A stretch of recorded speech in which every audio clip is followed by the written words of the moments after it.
Hi friends, Srivani కిచెన్కి స్వాగతం. మా ఊరు రామప్ప అండి. ఈరోజు మనం రామప్పలో ఏ ప్లేసెస్ బాగుంటాయో మీకు చూపిస్తాను. ఈరోజు ఇటైతే కెనాల్ ఉంటుందండి, కెనాల్ వెళ్దాము. తర్వాత వేరే సైడ్ వెళ్ళి చూద్దామండి. ఇక్కడికైతే వచ్చేసామండి, ఇదే పైప్ లైన్, వెళ్ళి చూద్దాం రండి.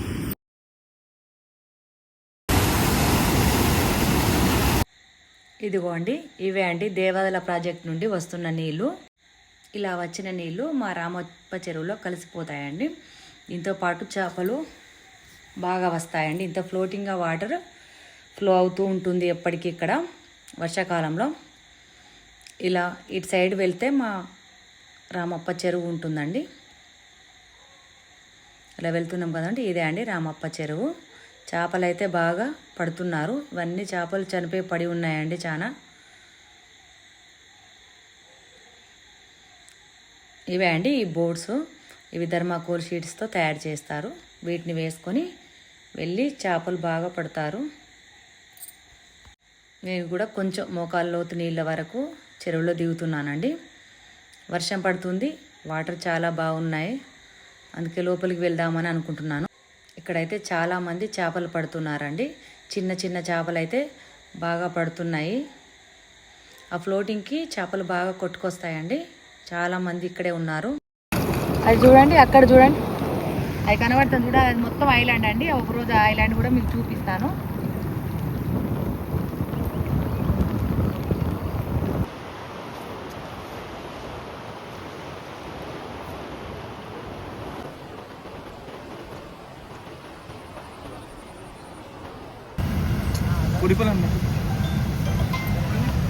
ఇప్పుడైతే మనం అక్కడ ఉన్న చెరువు కట్టకి వెళ్దామండి.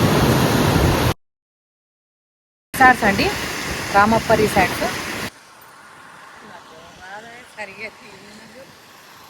హరిత హోటల్స్ అంటే ఇలా కొంచెం లోపలికి వెళ్తే పిక్నిక్ వెళ్ళొచ్చు అండి. చాలా బాగుంటుంది ఇక్కడ.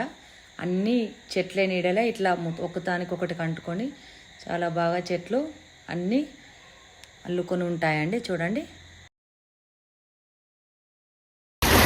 అదిగోండి అదే పడవ. ఐలాండ్ వర్క్ జరుగుతుందండి. దాంట్లో లారీలు టిప్పర్లు అన్నీ ఎక్కించుకొని అక్కడ నుండి అక్కడ తీసుకెళ్ళి అక్కడ దించేసిన తర్వాత మళ్ళీ ఇక్కడికి వస్తుందండి. రోజుకు 2-3 సార్లు మాత్రమే వస్తుంది పడవ. ఈరోజు వర్క్ అయిపోయింది కాబట్టి ఇక్కడ ఉంది పడవ. నెక్స్ట్ ఇక్కడే ఒక వంట చేద్దాం అనుకుంటున్నాను. ఏమనుకుంటున్నారో మీరు కామెంట్లో పెట్టండి. ఇక్కడైతే చేస్తే బాగుంటుందని నా ఆలోచన. మీకేమనిపిస్తుందో, ఎలా ఉంటుందో చెప్పండి కామెంట్లో. అలాగే కొంచెం ముందుకు వెళ్తే ఎంత వరకు నీళ్ళు ఉన్నాయో కొలిసే మిషన్ అండి ఇది. అలాగే ఇది ఇక్కడ ఫిల్టర్ చేస్తారు, వాటర్ ఫిల్టర్ చేస్తారు. ఈ చెరువు నుండి వెళ్ళే కాలువ నీళ్ళతోనే ఈ పంటలన్నీ పండుతాయండి. ఎండాకాలము వానాకాలం కూడా ఇవే నీరుతో పంటలు పండిస్తారు. చుట్టూ చాలా ఎకరాలు పండిస్తారండి. ఇక్కడ చూడండి, ఇది రామప్ప చెరువు దగ్గర.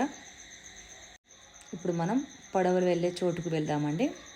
ఇక్కడ నుండి ముందుకెళ్తే పడవలు వెళ్ళే ప్లేస్ వస్తుంది, అక్కడికి వెళ్దాం. ఇదేనండి మా రామప్ప చెరువు. అంతా బోటింగ్ ఇక్కడే జరుగుతుందండి. ఇక్కడ బోటింగ్, ఇది పెద్ద బోట్లు, ఈ సైడ్ చిన్న బోట్లు ఉంటాయండి, స్పీడ్ బోట్లు కూడా ఉంటాయి. ఇదే అండి, ఇంతే ఈరోజు వీడియో. నెక్స్ట్ వీడియోలో మన రామప్ప గుడిని చూపిస్తానండి.